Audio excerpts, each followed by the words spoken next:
faith. This is the way. Truth is, I am Iron Man. Tells me when you'll remember.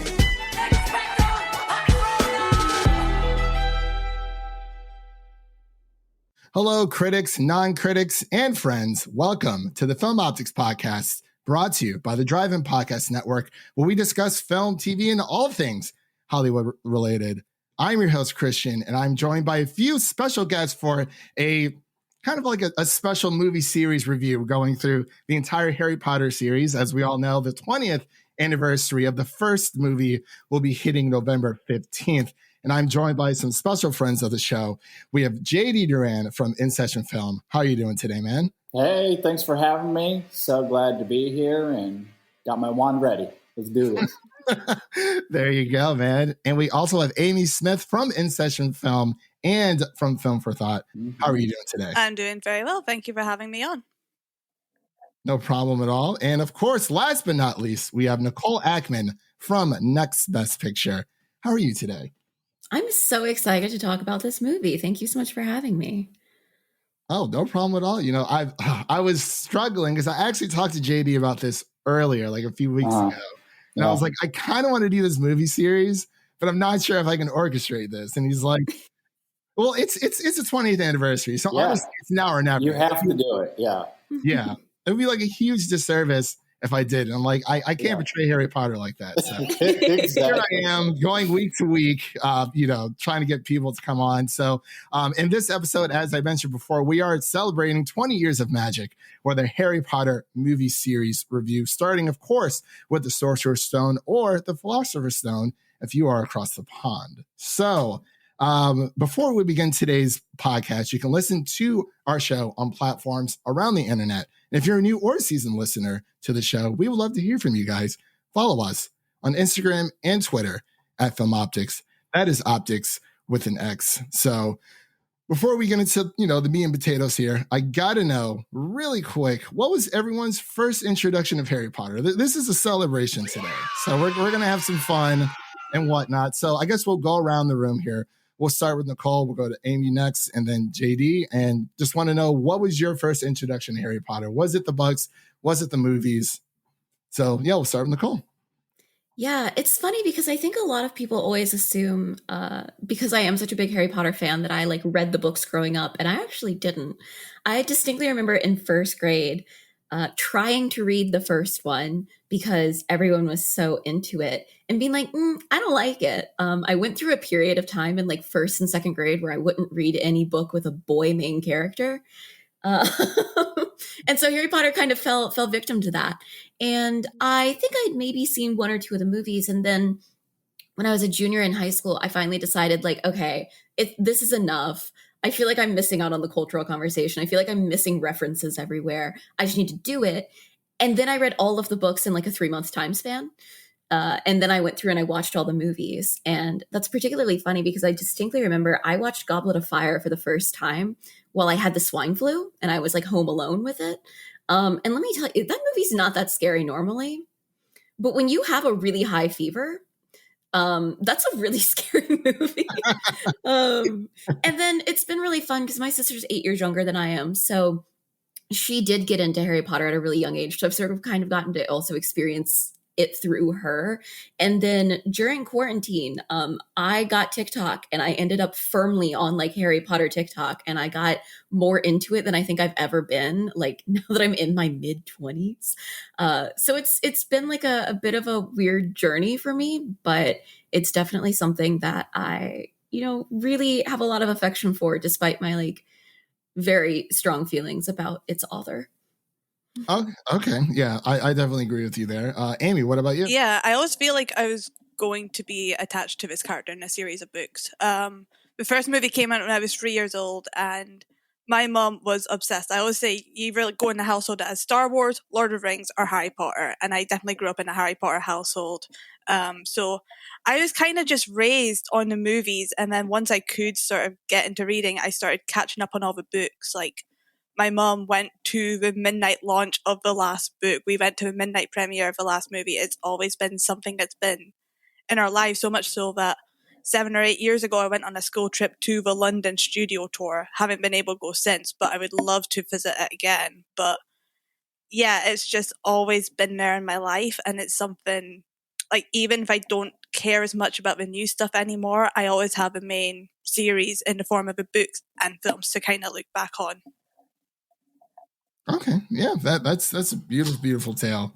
So, JD, I know you're a big Harry Potter fan. We talked about this on in session with Lord of the Rings. So, this your time is now. Your time is now. Well, my journey is a little bit odd as well because I did not read the books growing up at all. And the first movie came out when I was a freshman in high school, I think.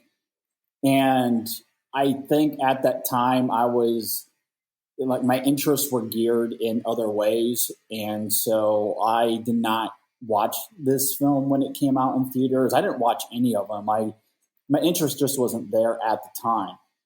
And while I have seen them passively over the years, at least a few of them, I never really took them seriously in any sort of way until, 2014, I want to say, when my co-host Brennan Cassidy, when he came on the show as a full-time co-host at that time, he said, you need to watch them. They're actually pretty good.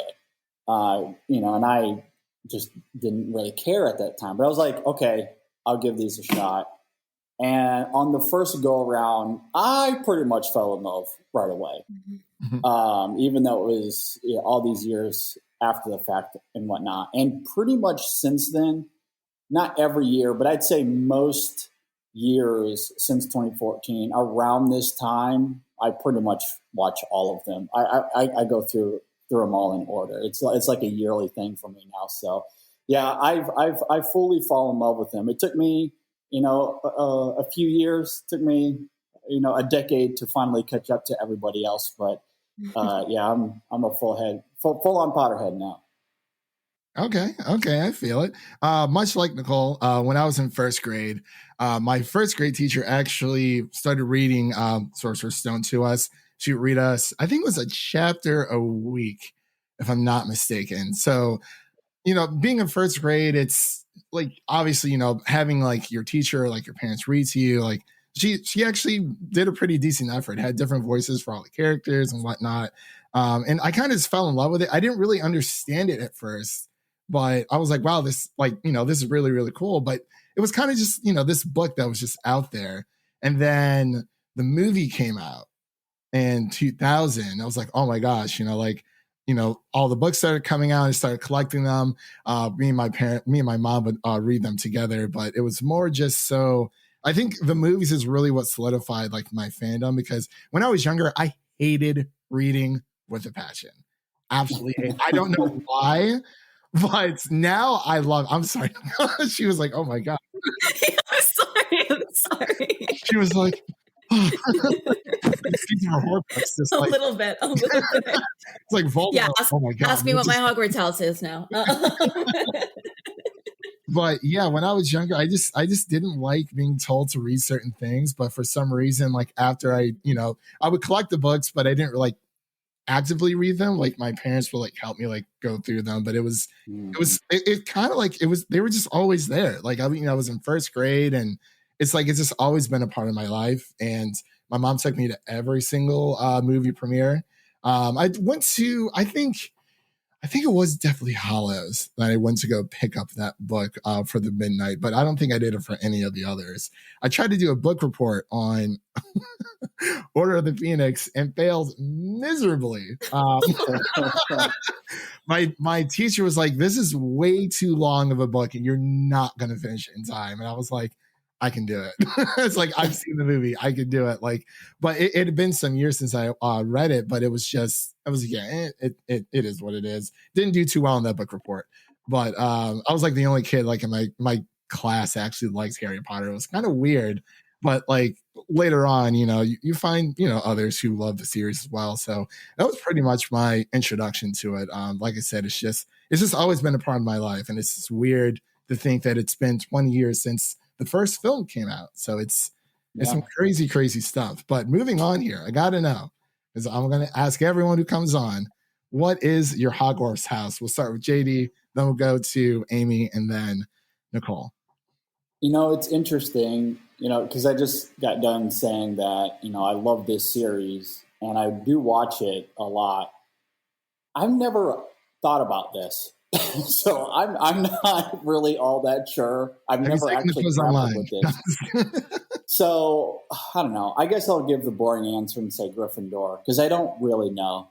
I've never really took the time to really think that through. But sure, that'll be my answer for simplicity's sake, I guess. Fair enough. Amy, what about you? I have given it quite a lot of time, and I have done quizzes, and I am Nice. I am a certified Ravenclaw. I've worked in a bookshop. Nice. I find myself to Nice. So you got 2 Ravenclaws here. Yeah, I kind of favor myself as somebody who likes to think logically, and out of the entire series, my favorite character has always been Luna. I've always had a sort of connection with Luna, okay. and I see a part of myself in her, so I think that's kind of why I see Very myself nice. as a Ravenclaw. Okay. Awesome.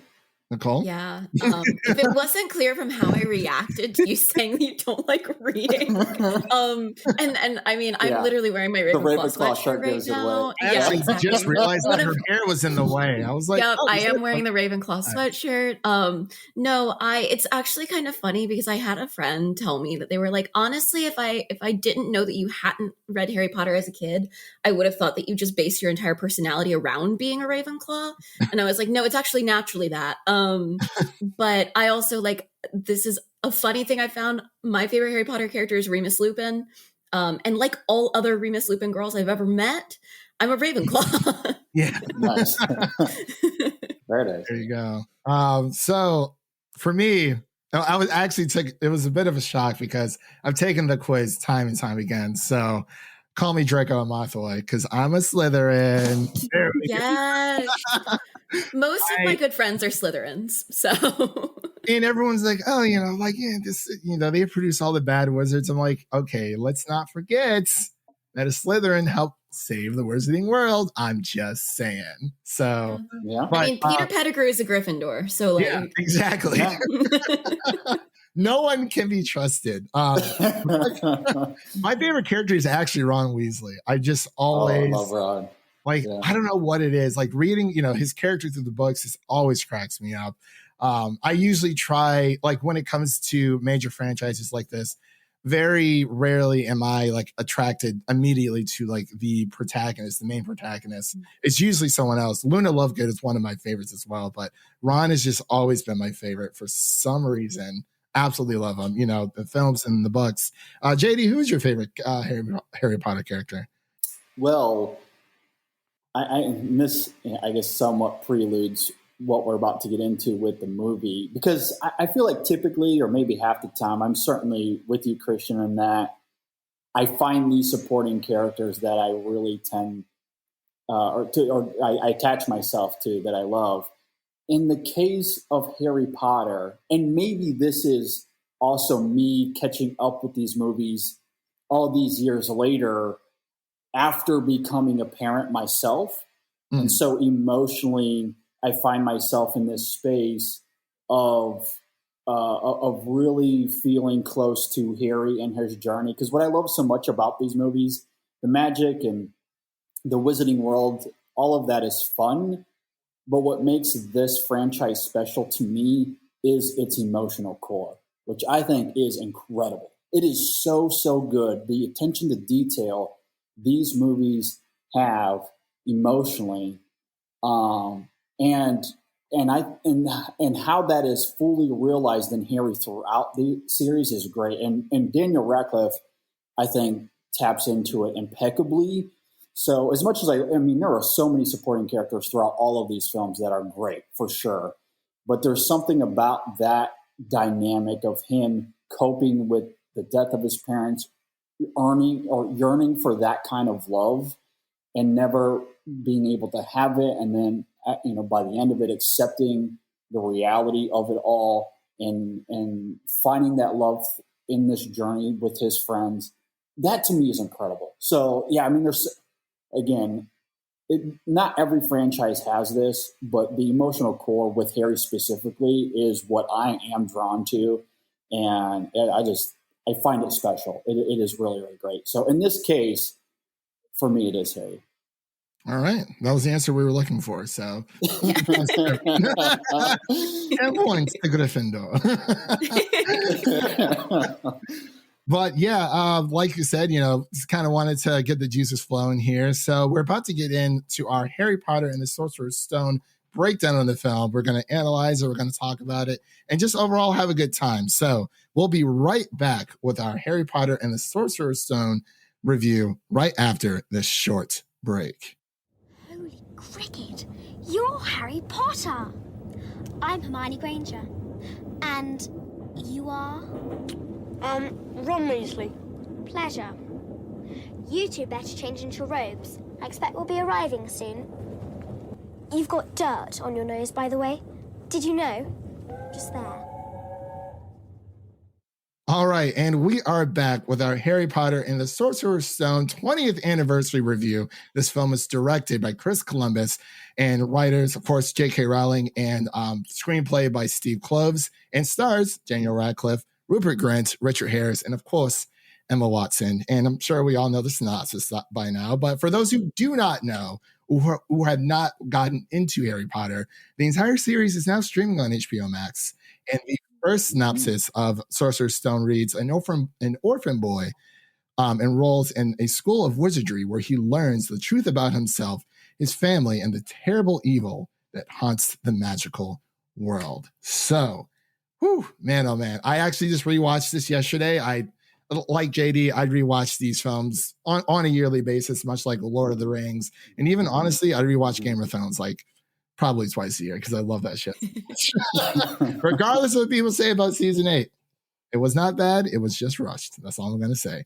But let's go through the film here. I guess we'll start with Nicole. Did you plan a rewatch for this, or are you kind of just basing off memory yourself?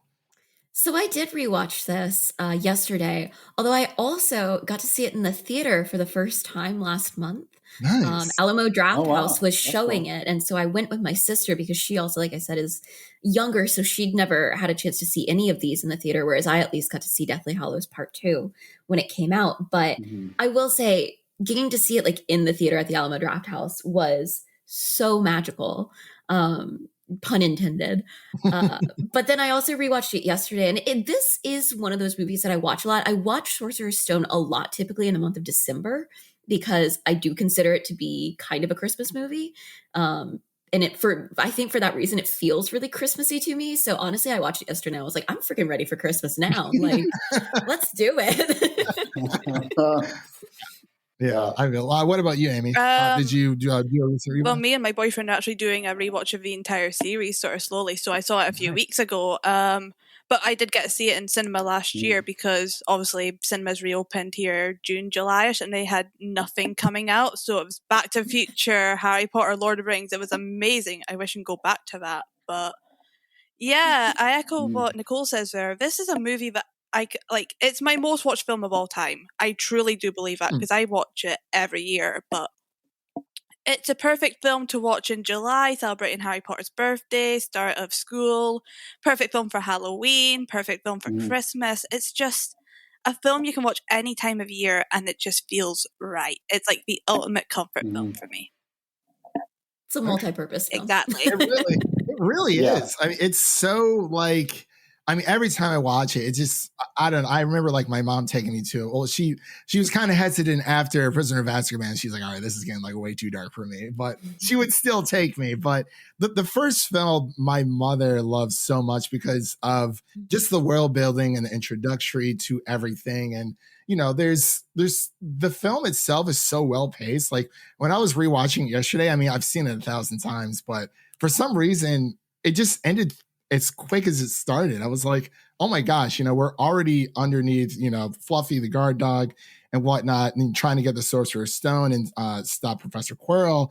And I was like, my God, like, has it already been like almost 2 hours already? I felt very, it was just so well paced. Like you got little chunks of Harry's life, of course, him, discovering he's a wizard and the whole thing just really, it just speaks to me like in a, I don't know if it's nostalgia or not, but it's just it's so comforting. Like it is probably the number one franchise where I can watch, like Amy said, anytime during the year and like just be in the mood for it. But JD, have you rewatched Harry Potter and the Sorceress? I mean, I did watch these films last year, as I noted, and it was gearing up for that time again this year. So, and this was a great excuse to kickstart that. So, my plan was to watch this last night. I'm also an avid college football fan, and my team started the game at 7:30. Okay, these are university. Okay. Okay. These games are 60 minutes. It should not take 5 hours. That's football for you. That's ridiculous. It's absurd. So I miscalculated. I'm so angry at ABC. These commercials drive me insane.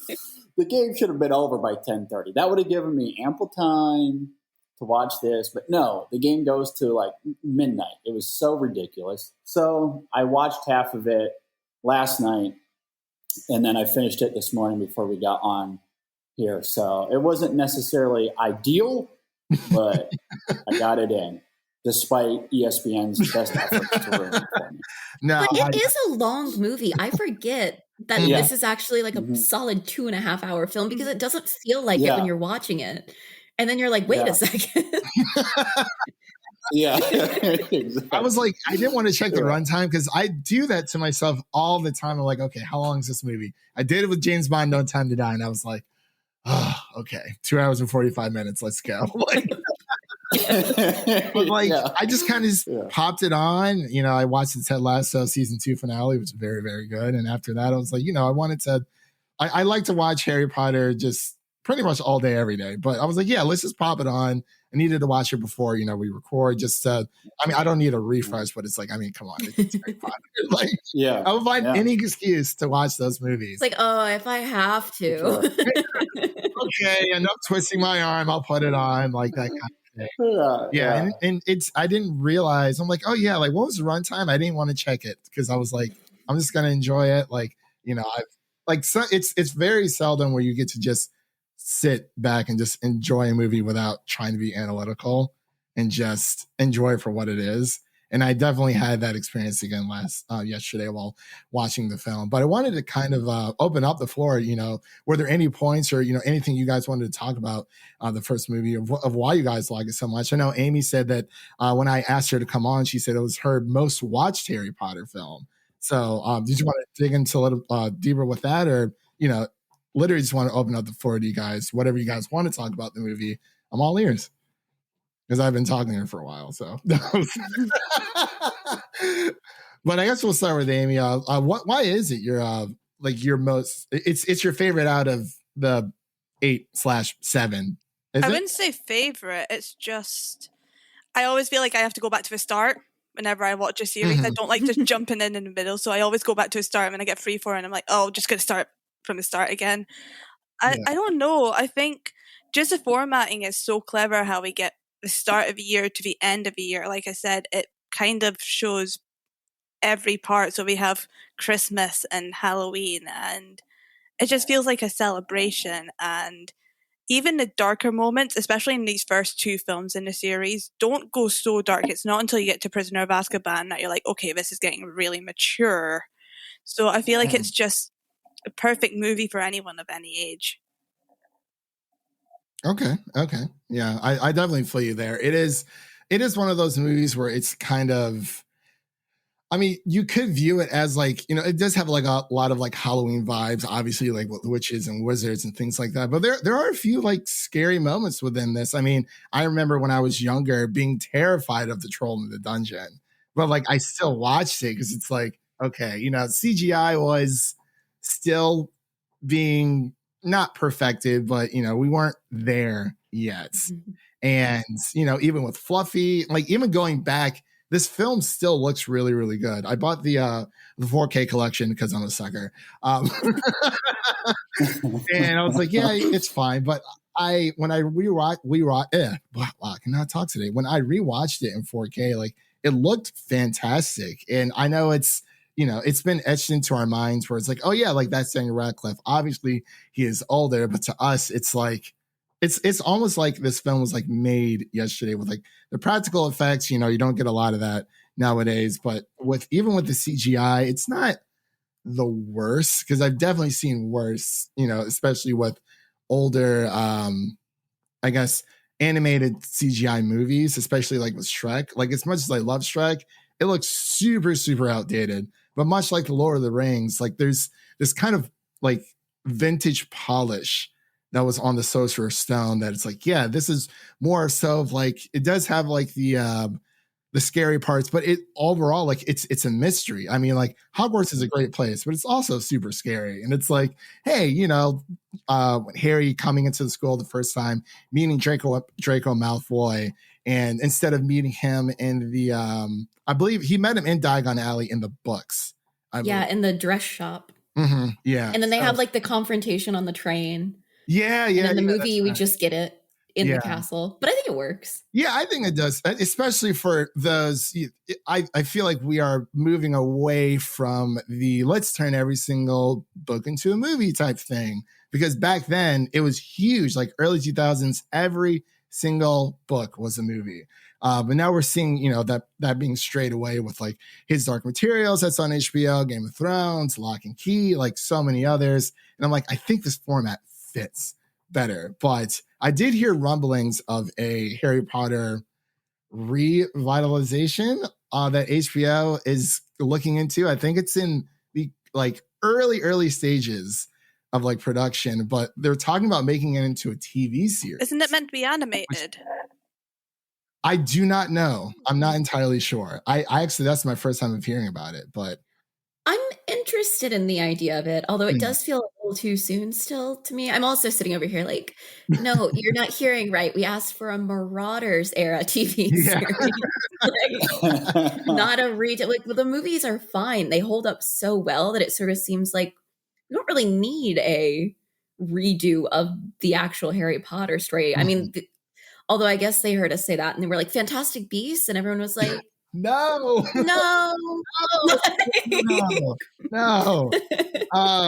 Oh, that series. But no, talking about book adaptations, this really is like, in terms of the like children's YA series, sort of the like standard that I hold adaptations to. Because I think it is like a really good shining example of how to adapt a book into a movie, take enough liberties with it to make a good film, but also keep the heart of the book and set everything up perfectly so that you can do the sequels without having any issues. That's like whenever Artemis Fowl came out.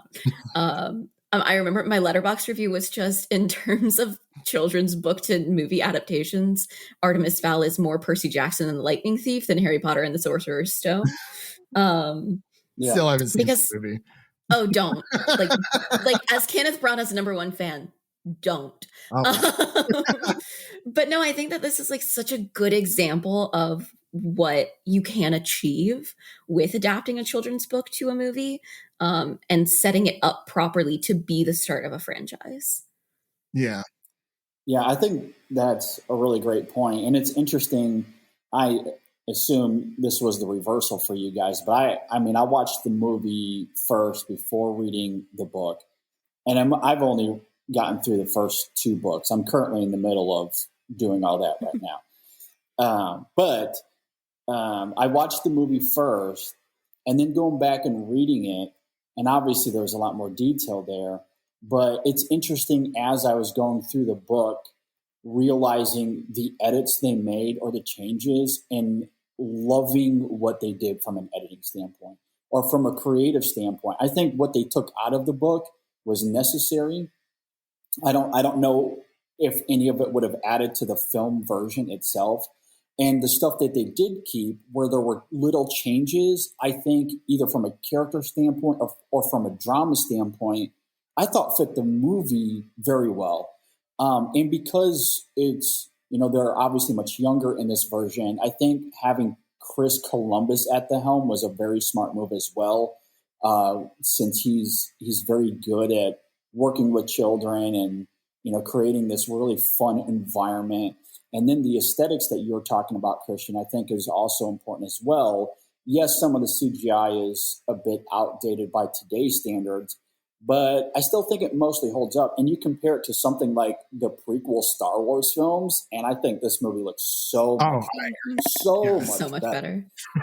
So there is a lot of credence to that vintage CGI that you're talking about and how well this film looks, and it does look really, really great. So I think from a direction standpoint, from an editing standpoint, they did such a great job adapting this material to make it very playful and fun. And then going back to what I was saying earlier, the heart of Harry Potter's story, you certainly get much more of it as the series goes, but it's still established very well in this movie as well. That scene with him in front of the mirror is it's so poignant for me. I love it. And then, of course, there's that great conversation between he and Dumbledore at the end of the movie, which could maybe come off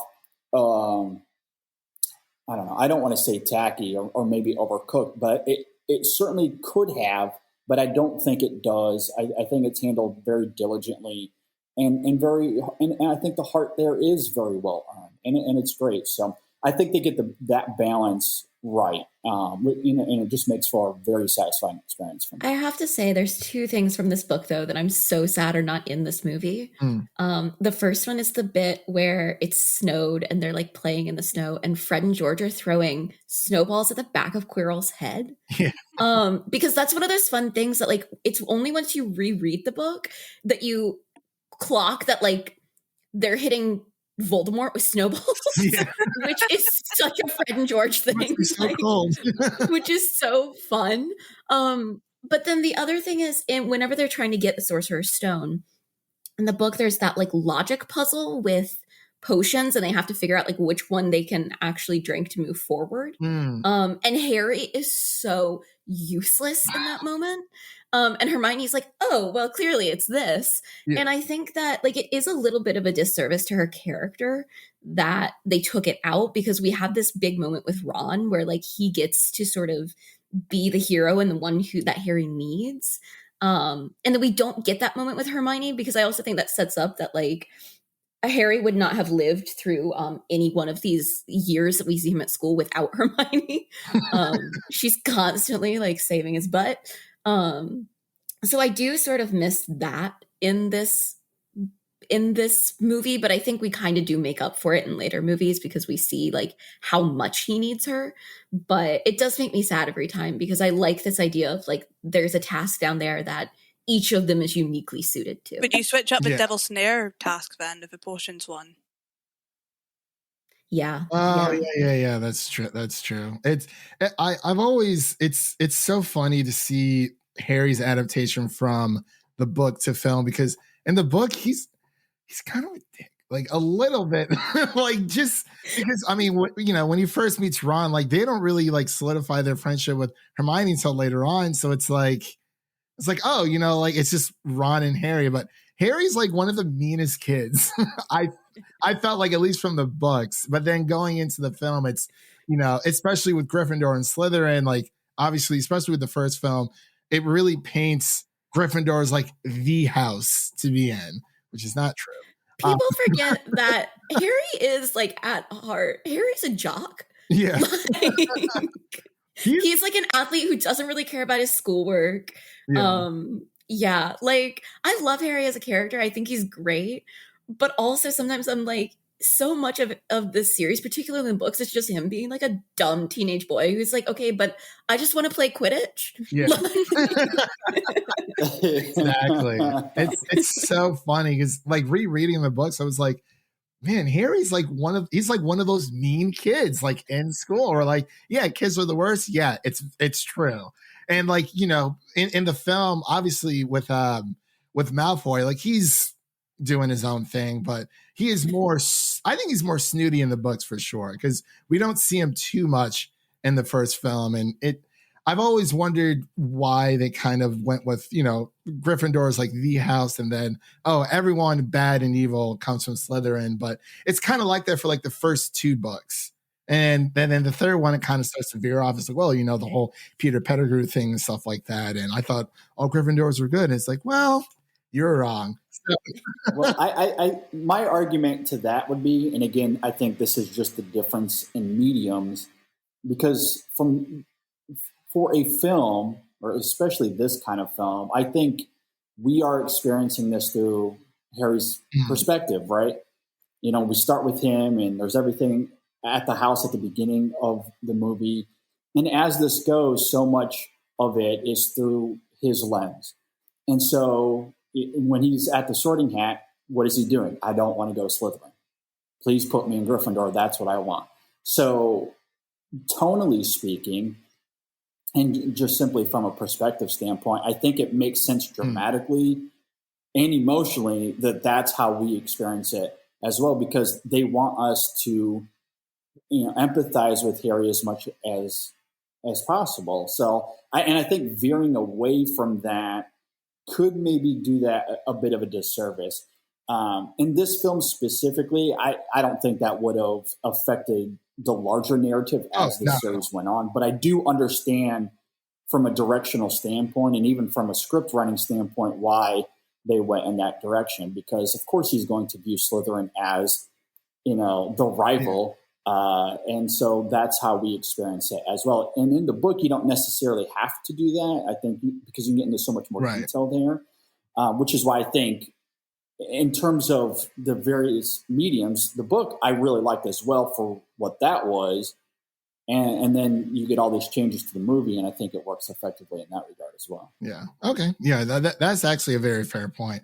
Another thing I kind of wanted to bring up, like every single time I start watching this series, especially starting with the first one, it's like, for some reason, like, you know, obviously, you know, the mysteries there, like, oh, who's this person? Who's this person? But like, obviously, re-watching and rereading, you know, the series over and over, I tend to like jump ahead. I'm like, oh, of course, you know, Snape's, you know, not the real, you know, bad guy of the entire thing. But I think the film does a really good job of that, with trying to do that nice little bait and switch. Because, I mean, throughout with Alan Rickman, you know, may he rest in peace. It's very interesting to see how, you know, like Snape was like the big bad and like their entire, like with Ron, Harry, and Hermione when it came to the Sorcerer's Stone. And then like for them to twist it over to Quirrell, especially from like a film standpoint, for I guess the general audience, I think they did a really good job, because all the signs were technically pointing towards Snape. But as you know, we see as the series goes on, it's like, oh, well, Snape's a good guy. He's not going to do anything wrong. But have you guys ever, I guess when you're watching a big franchise like this, kind of just skip ahead in your mind? Like, okay, like this person goes that way, this person goes that way type situation. But yeah, it's just something I always have trouble with, because like I try to always watch it with a fresh pair of eyes, but it's kind of hard to when you've seen it so many times. But yeah, it's weird. Sorry. Yeah. And I think especially with Snape, it's hard because there is so much like backstory there. And I think that it is interesting though to watch it with that knowledge, because there is that whole thing. And I don't remember at which point she told him, but J.K. Rowling did tell Alan Rickman sort of what was coming. So he was the only one who knew. Yeah. And I think it's really interesting to sort of look back at some of the earlier films and try and see points where you get little bits of that, like, and see if you can tell maybe where he has that knowledge that that everyone else didn't. Yeah. And where he's building that, which I actually think Snape is a character, and there are a handful of these, and I think Draco is one too, who actually ends up maybe more nuanced in the movie than he is in the books because of the performance. I think like Draco is the best example of that, because I think that like what Tom Felton was doing with him was much more layered than what we see of him in the book. But I think Snape's another example where there's so many incredible moments with Alan Rickman, and I always forget a little bit, and then watching this movie I'm like, he is so damn dramatic in this film. Like all the like swishing of like the cloak and stuff, it's so fun to watch, and it does make him such a fun, like you were saying, sort of switch and bait villain. in that like he seems like this really intimidating figure. Yeah. And then like at the most last minute sort of it's like surprise, he's not been the bad person at all. And we kind of keep doing that with him over and over throughout the whole series of like they keep anything that goes wrong. Harry, Ron, and Hermione are like they've got two things. It's either Snape or it's Draco. Like and it's never actually either of them. Right. Slytherins, what are you gonna do? They're like, oh, Voldemort again. To me, that's what's been so much fun about revisiting these films each year and looking back at the nuances there. Because on that first go around, to your point, Christian, I was doing my best not to look ahead in any way. And yes, they have the bait and switch in this film, but as the films progress, Snape is still painted out to be some sort of mysterious, imposing figure who may be antagonistic toward Harry at times. And of course, from Harry's perspective, that's how he views Snape. So it comes across that way. Again, going back to what I was saying a second ago. And so even though at the end of this film, he's not the one pulling the strings, the series does plant those seeds.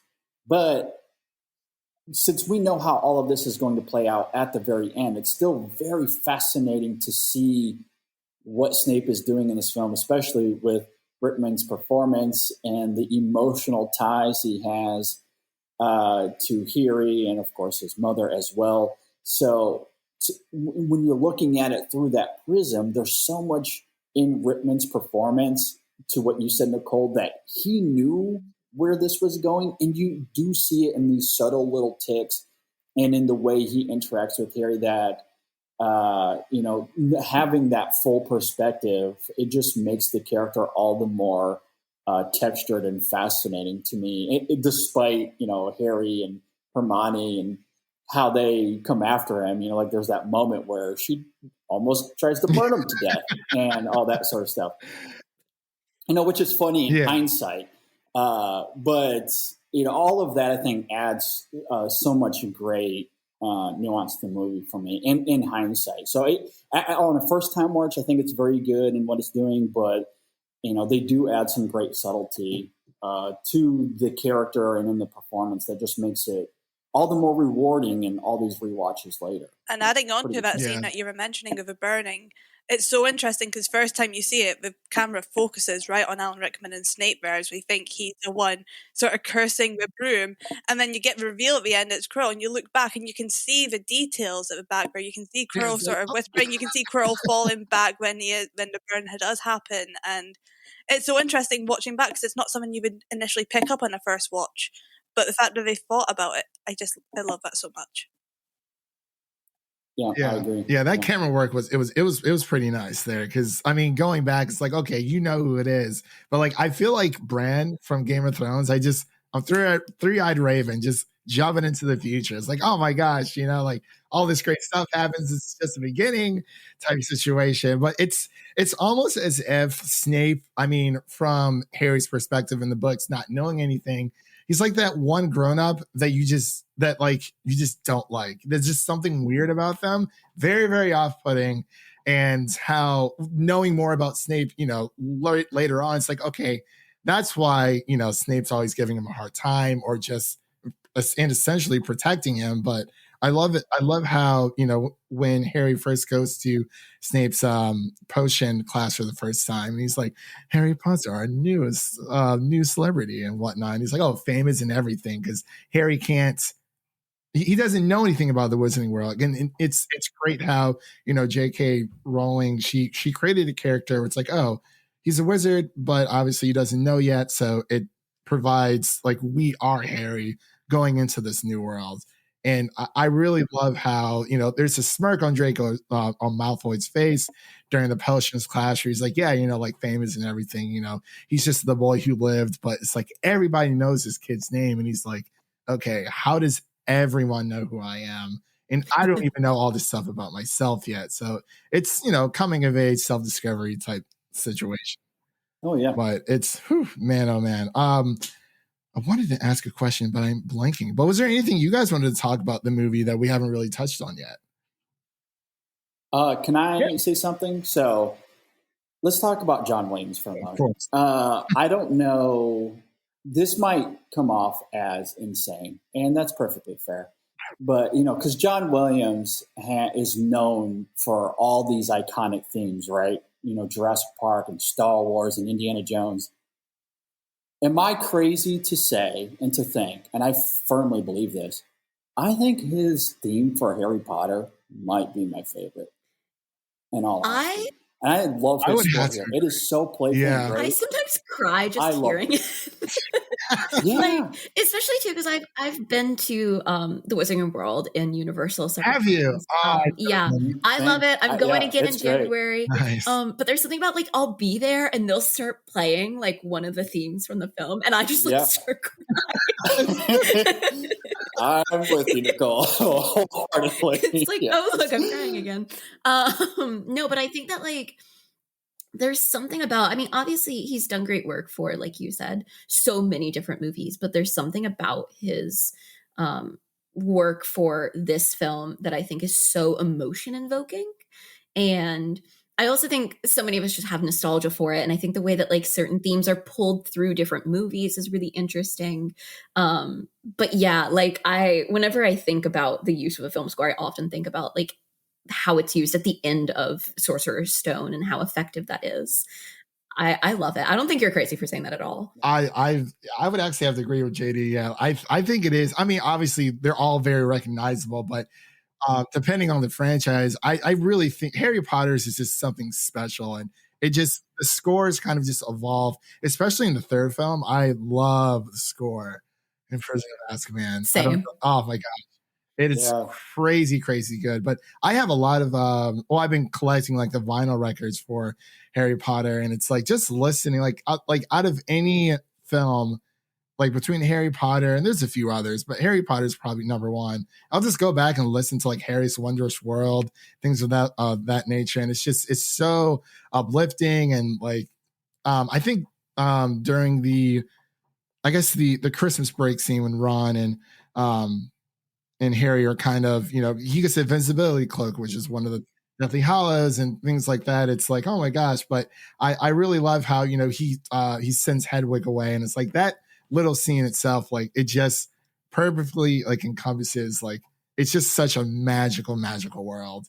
And I just love it. It's it's only a few seconds long, going from Christmas break back into spring. I'm not sure when they actually come back from school, but I know September 1st, obviously starting, but it's the score itself it's just phenomenal. It's just one of those things where it's so easily recognizable, even if it's just some random tracks. Oh, this sounds like Harry Potter. Yep, that's Harry Potter, sure.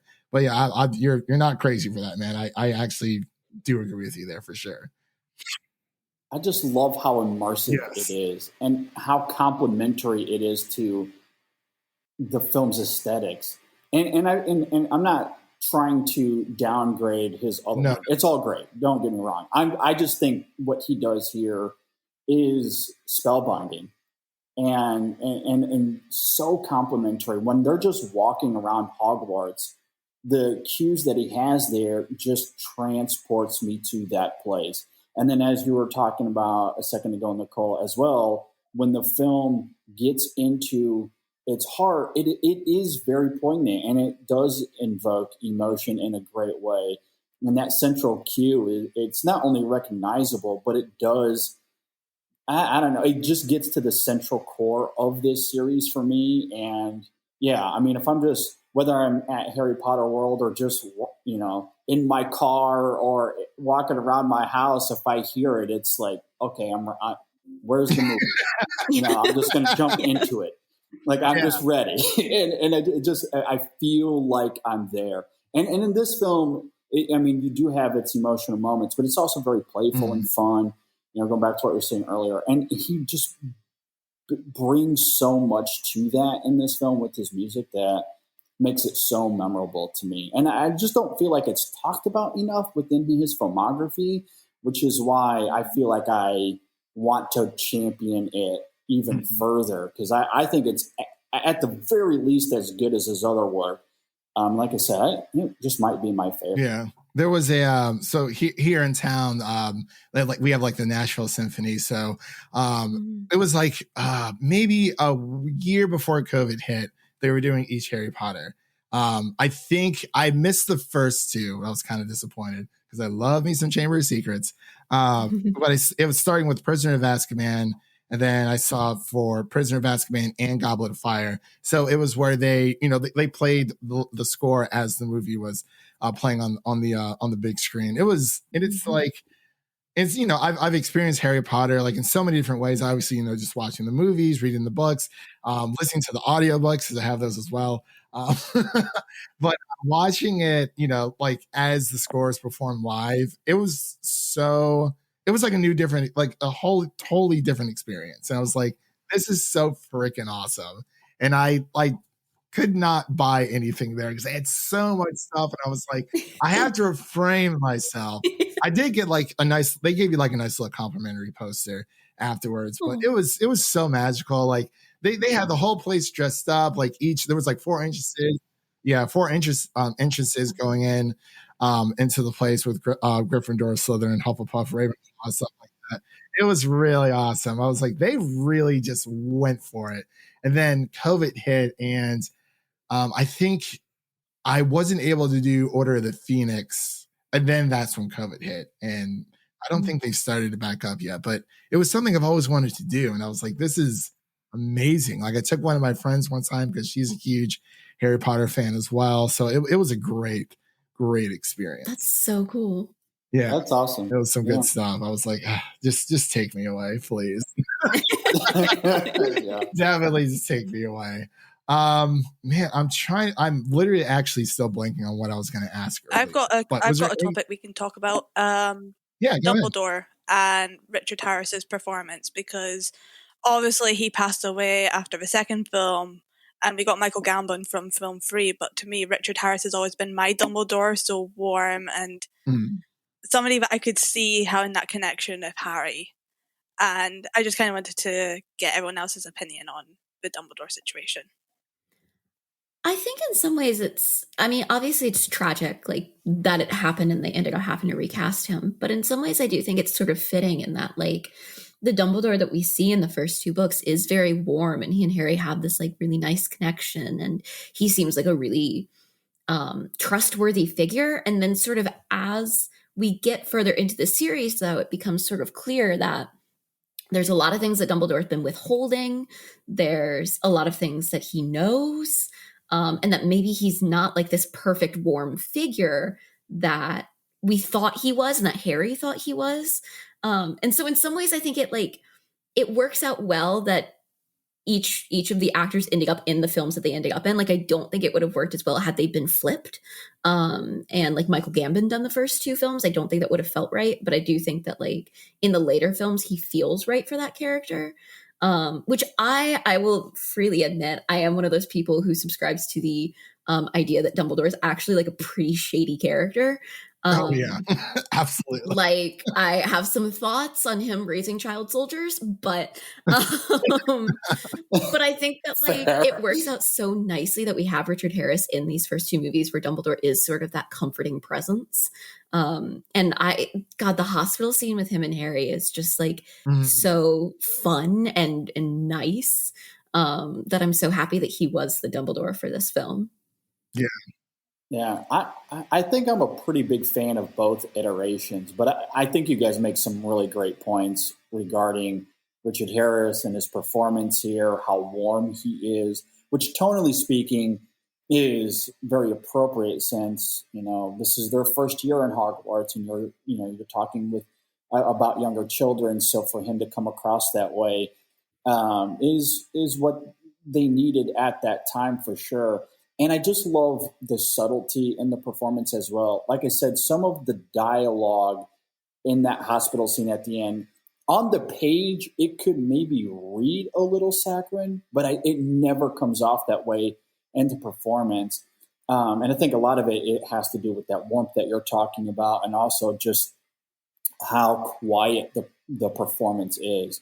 Or I also think about the line where he's talking about the enchantment he had on this Sorcerer Stone, and he says, something to the effect of, "That was one of my more brilliant ideas," which could come off as this really egotistical line, but it doesn't. I think because of that subtlety and that stillness that he has in the performance, and just the soft compassion he has for these characters, but especially for Harry in this film is really great. Yeah, a really wonderful presence in this. Yeah, and I actually just I'll get to Amy's question first. So between the two Dumbledores, I like them both, honestly, and it's so hard to choose between the two because I mean, going to see the movies, like I knew what happened, and it was it was pretty tragic, but I feel like there is like once like when we get Prisoner of Azkaban, especially Goblet of Fire, like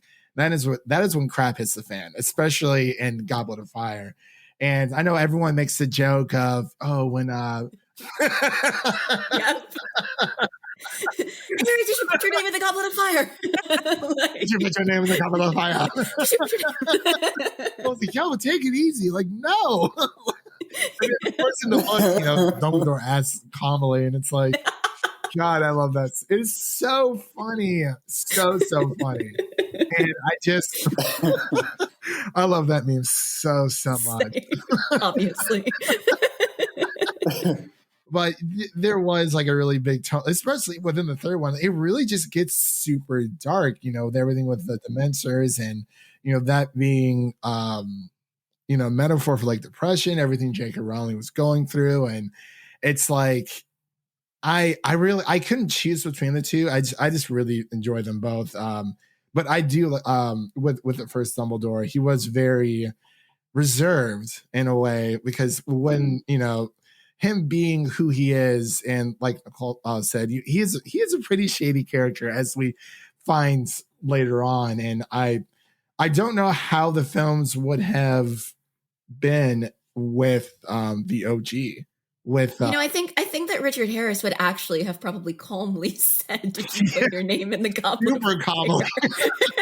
Yeah. What's your name in the Goblet of Fire? Yeah. Like runs out to him. I'm like, oh.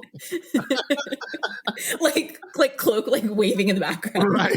Oh shit. I was like, whoa. Looks like that's the fastest we've ever seen Dumbledore move in his entire life. But I wanted to ask you guys about Peeves the Poltergeist, because I know he makes an appearance in the book, but not in the film. I've always wondered if that would have worked in if they were able to squeeze him in. But what are your guys' thoughts about that character, and do you think he could have been well adapted for the first movie?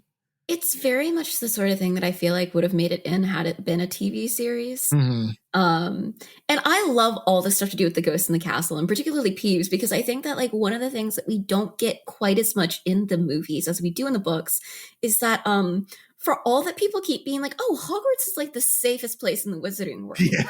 It's actually not that safe. No. Like, there's a lot of things. They have a 3-headed dog monster. But also, like, there's a poltergeist who's just like screwing with the kids all the time. Yeah. Like, and I think that that's one of the things that we lose a little bit in the movies, is that sense that like there isn't anywhere for these wizards that they can be that isn't dangerous. Yeah. Because of all these things that, exist. And it is also one of those things that Harry is so like put off by, in terms of like every, like Ron is kind of like, oh yeah, these are the ghosts. Yeah. And Harry's like, I'm sorry, what? But I understand why they cut a lot of the stuff to do with the ghosts.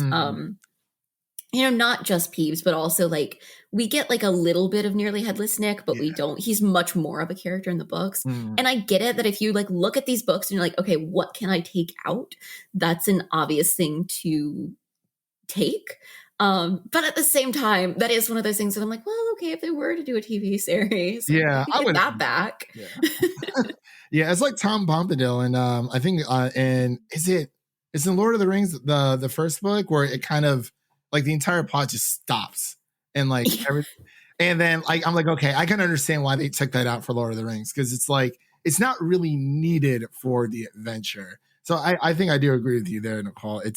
it's very, I mean, it kind of sucks, but the books are always there for those who want to go back and read that. But we are coming up here on time. But so I wanted to ask you guys, were there any other final thoughts that you had for Harry Potter and the Sorcerer's Stone? I guess we'll start with JD, then we'll go to Amy, Nicole, and then we'll close out.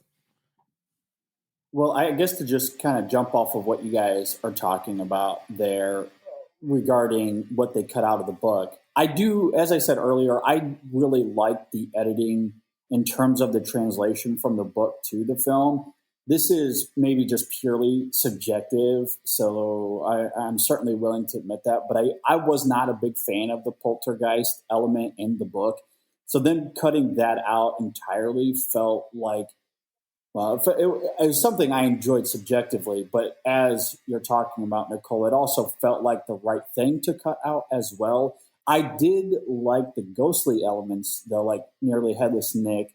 Everything with him in the book I really enjoyed. And I do like that he gets some inclusion in the film here as well.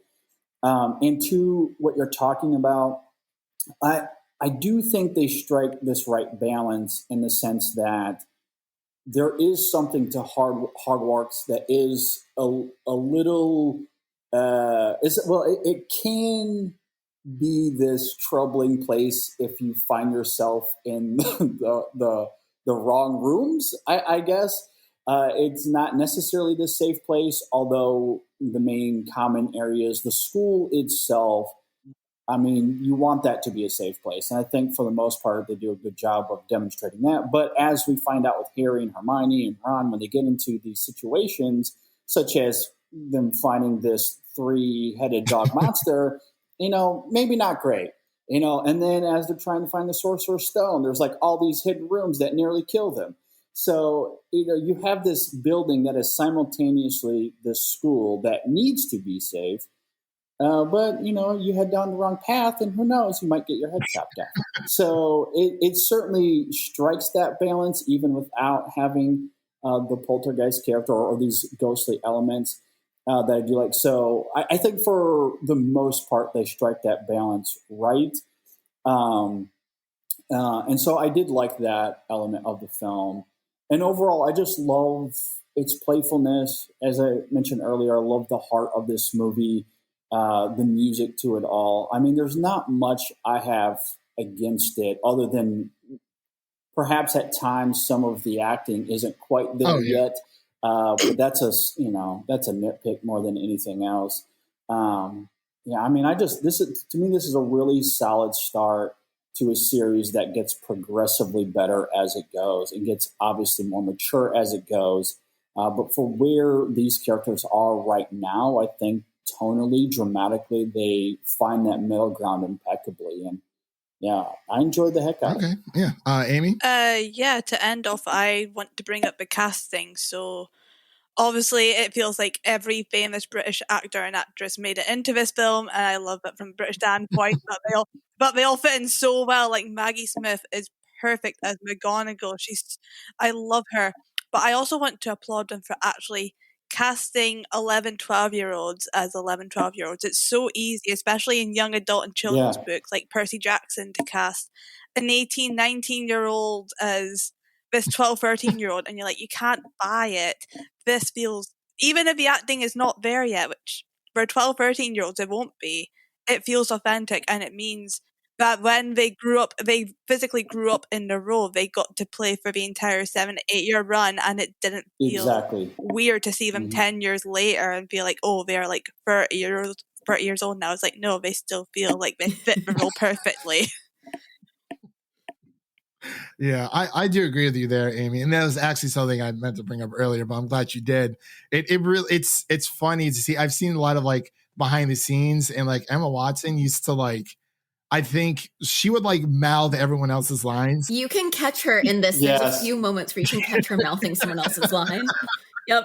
It's like, if that was me in the big screen, I would have done the same thing. Because like I was in a lot of plays growing up, and I'm like, I did the exact same thing. So I totally get it. But Amy is right. When it comes to it's believable because child actors, they've been around forever, but it's like it just makes sense. Like they have to be 11 years old. Like they have to. And, to see them actually, to have everyone come back. And I know Emma Watson was kind of doing battling with a few things, whether or not she should come back. I think it was around Order of the Phoenix, but I'm glad that they definitely stuck it through, because it just would have been weird to see, like, okay, we have one kid who was like the proper age, and then 15 like 10 plus 15 years, it's like, whoa, Harry, you look different. And it's it's kind of like the Tobey Maguire thing. People used to make fun of that, he was 24 years old starting out, but then like a lot of the teachers that were playing like his teachers were actually younger than him. And I'm like, what is this logic right now? I don't understand. But it, with the with the child actors, them bouncing off of, all of these other actors and actresses, it really does help, because, you do have the kids, but, the adults obviously help a lot, and, they're there to kind of guide them and whatnot. So I wondered how that was going to pan out, but I'm glad you brought that up, Amy. But I'll go to Nicole for closing thoughts, and then we'll get out of here. Yeah, I also was going to bring up the casting, because I do think that it's also remarkable to sort of look at these young actors at, 11, 12, 13 years old, and think about where their careers like have gone from there, and to get to look back and see them at this age, like, because I think, we've seen really good work from Daniel Radcliffe and Emma Watson and Tom Felton, and even like Alfie Enoch, who played Dean Thomas, now as adults, and to get to see them at this age, I think is so fun.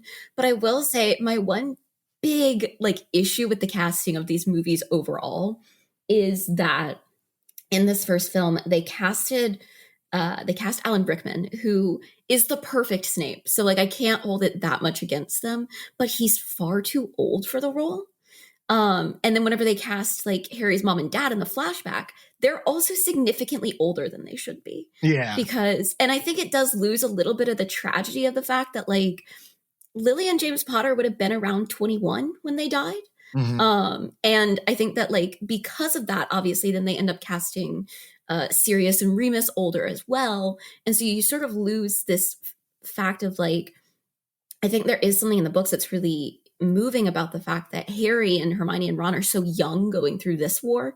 And then to think about the fact that Harry's parents and Sirius and Remus and all of them were so young going through the previous war as well. And there is that sort of thing of when Harry goes through the final battle, he's only a couple years younger than his parents were when they died. That's right. Yeah, that's right. Which is like really weird to think about, I think, and really moving in a way to think about like how tragic it is too. Like you think, Sirius Black was like 21 when he went into Azkaban, which hits kind of different than thinking of him as like a properly grown man in his 30s whenever it happened, which is what the casting of the movie implies.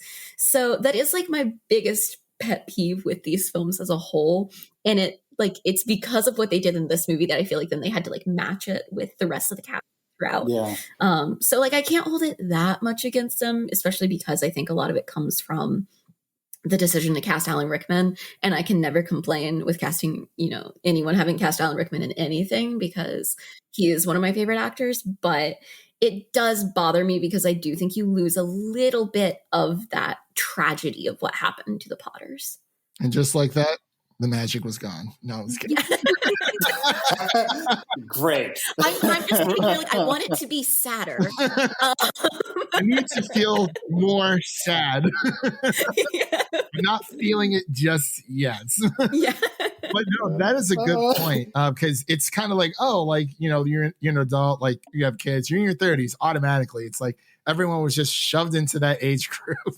Yeah. And it's just whenever I think about the fact that I'm like, oh, I'm 27, which puts me like 6 years older than Lily and James Potter. Yeah, it's like I would have been dead if I was James Potter right now. Yeah, like that's a weird thing to like kind of try and conceptualize. Is it mentioned in the movies that they were that young when they died? I don't think it is, but timeline wise, it would have to be because of things that are said about when Voldemort died and who would have been like at school at the right time. Yeah, that's true. Gotcha. Yeah, for them to have not been like at school at the same time as Tom Riddle, I think it has to work that way. Yeah. Okay. Yeah, Gotcha. that is true. Although we know, based on Fantastic Beasts, we know there's some weird things happening with the timeline. Oh my god! Yeah. Especially the aging of like, yeah, Dumbledore. for sure. But I saw Professor McGonagall. I was like, hold on, do I have my facts right here? Like, I'm hoping that. What is the next one called for Like the Secrets of Fantastic Dumbledore or Beasts? yeah. something. It's like Secrets. I'm like, Yeah. shocker! Yeah, that's Dumbledore right. has secrets, more secrets. Like, More secrets. the shadiest person in this entire franchise is Albus Dumbledore. Yes. It's very, very true. Yeah, I'm sorry. Someone's calling me through my MacBook. He can wait. He's just calling me about football stuff. So he's like, hey, man, you're bringing the mac and cheese? Yeah, I got the mac and cheese for you, man. It's all good. I went to Costco. I was lazy. I bought it. Didn't have time for it. Hey, but Costco mac and cheese is good. So I actually never had it myself. So this will be my first time trying it out. I'm a big mac and cheese enthusiast. Oh, okay. Well. As we all should be. As everyone should be. Yeah. Yeah. But I just wanted to take this time again, seriously, thank you guys for coming on for this journey. Would love to have you guys back as we're going through this movie series, depending on everyone's schedule.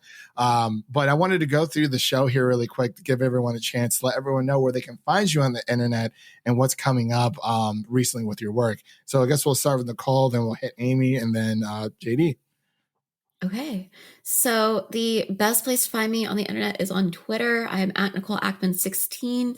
That is the place that I share like all of my podcasting and writing. I've got a link tree in my bio there that has links to all the different writing that I do across like several sites. And then you can also find me over at Next Best Picture, podcasting, writing stuff. And in terms of like what's going on with my work right now, I will say I recently, today as of recording, had my review of The Last Duel go up, which I put a lot of work into. I like read the book that the movie is based on so I could have all the historical context. So if anyone is, has seen the movie and wants a little bit more of that historical context to it and stuff, you can find that in my review, which is at Your Money Geek. And also there will be a link to it on my Twitter. Yeah. And I'm so excited to have been a part of this. So thank you again for having me on. Oh, no problem at all. Amy, what about you? Yeah, so best place to find me is on Twitter at Films with Amy. I have my own website, which I've been writing on and off. I'm currently posting dissertation workshop stuff there. That's Film for Thought. I do other writing such as In Session Film and Flick Feast. And coming up, I've got London Film Festival this week. I'm not down in London, unfortunately, but I am going to be nipping to a cinema in Glasgow to see the likes of Titane, Tragedy of Macbeth, and Petite Maman. So I am very excited, and I will be reviewing all of those films over the next 2 weeks. Okay. JD? So yeah, you can find all of our stuff at insessionfilm.com. We have great writing from various writers like Amy that you can go and check out. We have the podcast as well. We got 2 shows, one that comes out on Tuesdays, another on Friday/Saturday, depending on when I can get to the editing of that show. So speaking of The Last Duel, I'm very curious to read your review on it, Nicole. I saw your Twitter thoughts on it, and I think my thoughts align with yours. And since you've read the book, I'm really curious to go and check that out. But we'll be reviewing that on the podcast soon. Of course, you got No Time to Die coming up, Dune here in a few weeks as well. So a lot on the horizon. I'm very excited for where this fall season can go. But you can check all that out, all the links, everything, at insessionfilm.com. All right. And of course, you can find us over at not Film Twitter. Wow. You can find us over on Twitter. Well, you can't find us on Film Twitter. You can find us over on Twitter and Instagram at Film Optix. That is Optix with an X. For what's coming up on the podcast, it has been a very busy month for everyone when it comes to October, including this, because this is like my passion project. I would definitely love to have you guys on for future films. Yeah. Absolutely. But for us, it's crazy. So we just finished our No Time to Die review, which we had Ryan McQuaid and Griff Schiller come on. So as of this recording, that should be up. And then we also have our The Last Duel and Halloween Kills review that we'll be doing. I did get invited to an in-person screening for Last Duel. I was like, oh my gosh, wow. It was so exciting. I couldn't go. No. Like a lot of things were happening. I had some personal stuff I had to take care of, and I had to watch No Time to Die. I'm like, okay. I would have definitely seen The Last Duel over No Time to Die, but I knew we had Ryan and Griffin coming on, and they're like huge Bond fans. I'm like, well, I can't just be the only person on the podcast who hasn't seen it. That's just silly. So I went to go see No Time to Die when I could over The Last Duel. But I let them know in advance. I'm like, hey, I can't make it anymore, but please, like, keep me in mind for future events, like FYI. Because I'm very excited for that. Yeah. I didn't know it was based off of a book. I just really love the whole, medieval setting type film. So, and the cast is stacked as well. So I'm like, looks very promising. So definitely there. And I believe that is it for our podcast. We also have our season finale of Marvel's What If episode 9 that is up on the podcast as well. So yeah, again, The Last Duel and Halloween Kills, that'll be dropping on October 18th. So we have a nice little double feature podcast for you guys over there. So other than that, again, thank you guys so much for coming on. And for those out there listening, whether you're coming back by film or by page, Hogwarts will always be there to welcome you home. So we're going to close out here. And yeah, and that's a wrap for today, everyone. Thank you all for listening. And if you enjoy the show, leave us a 5-star rating and review on Apple Podcasts and follow us on Twitter and Instagram to stay in the know. That was Nicole, Amy, and JD. My name is Christian, and we'll see you guys later.